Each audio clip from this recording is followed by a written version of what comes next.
On June 4, 1942, at Midway Atoll in the Central Pacific, two carrier fleets collided in a battle that changed the course of the war. It still matters because it showed how intelligence, timing, and risk could decide history. 6 months earlier, the Pacific had been transformed by rapid Japanese expansion and stunned Allied withdrawals. Midway became a test of whether that momentum could be stopped far from any mainland. For Japan, the war had begun with a string of dramatic victories that seemed to promise a larger defensive perimeter.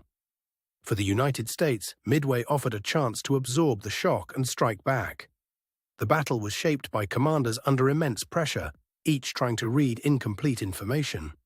Their decisions would be made at extreme distance, through reports, assumptions, and the fog of war.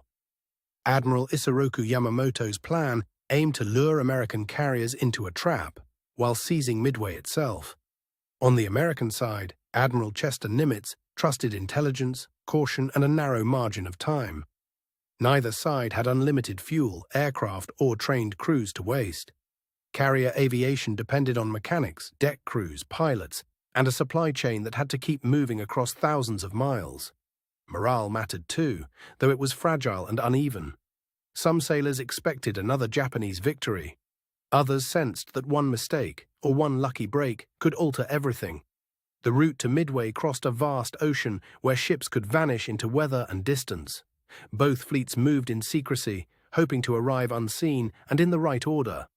Midway itself was a small atoll, flat and exposed, with narrow beaches and low land barely rising above the sea. Its isolation made it valuable, but also vulnerable. The weather was unstable, with haze, scattered cloud, and changing visibility that could hide aircraft or reveal them at the worst moment.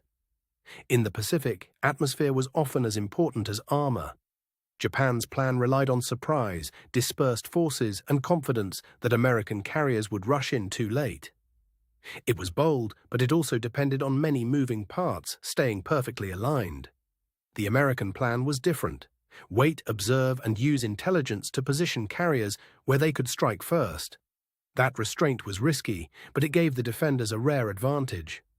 Before the main clash, scout aircraft searched enormous empty spaces of ocean.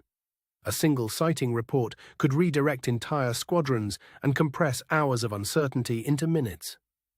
At dawn, aircraft from Midway and from the carriers began to launch into the rising light. The first attacks did not decide the battle, but they set the tempo and forced reactions. The opening strikes were messy and costly, with pilots flying through heavy anti-aircraft fire and confusion. Even when attacks missed, they still pulled attention away from the next threat. On Midway, defenders faced a harsh lesson in scale. A small island base could not easily stop a carrier force, yet the island's airfields kept drawing Japanese attention and consuming time. The pressure point came when Japanese flight decks were crowded with aircraft being refueled and rearmed. That vulnerable pause, hidden within the larger battle, would prove decisive.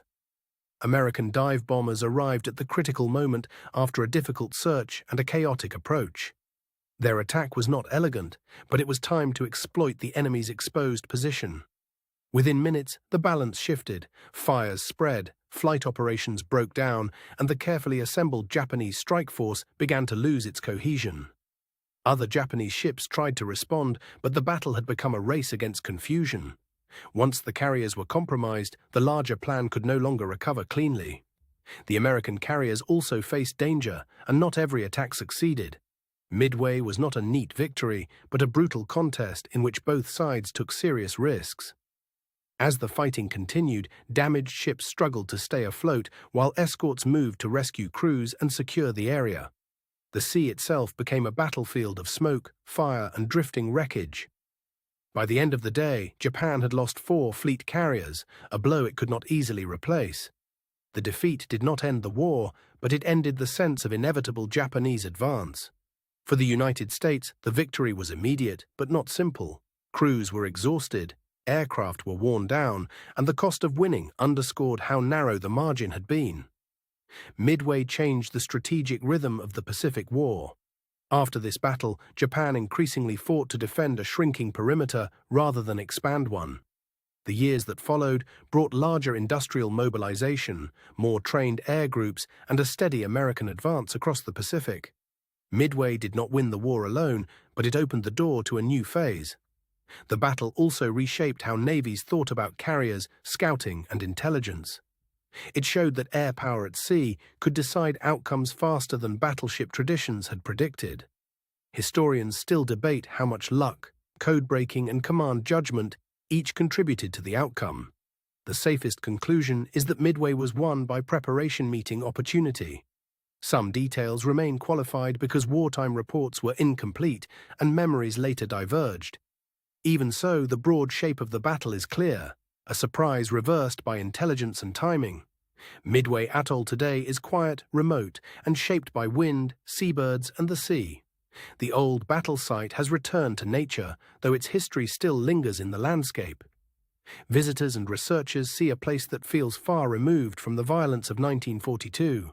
Yet the open horizon makes it easy to imagine how little warning the crews had. The wrecks and remnants beneath the water remind us that history can be both distant and physically present. Even when hidden, the battle remains part of the island's identity. Midway endures because it was more than a naval victory. It was a moment when information, courage, and chance converged at the edge of the map. The battle's lessons are still studied wherever strategy depends on uncertainty. It remains a reminder that wars are often decided by people acting with incomplete knowledge. For the sailors and airmen who fought there, Midway was not an abstraction. It was a day of exhaustion, danger, and irreversible decisions made over a few square miles of ocean. And for the Pacific War as a whole, it marked the beginning of a long reversal. The tide did not turn overnight, but after Midway, it could turn at all.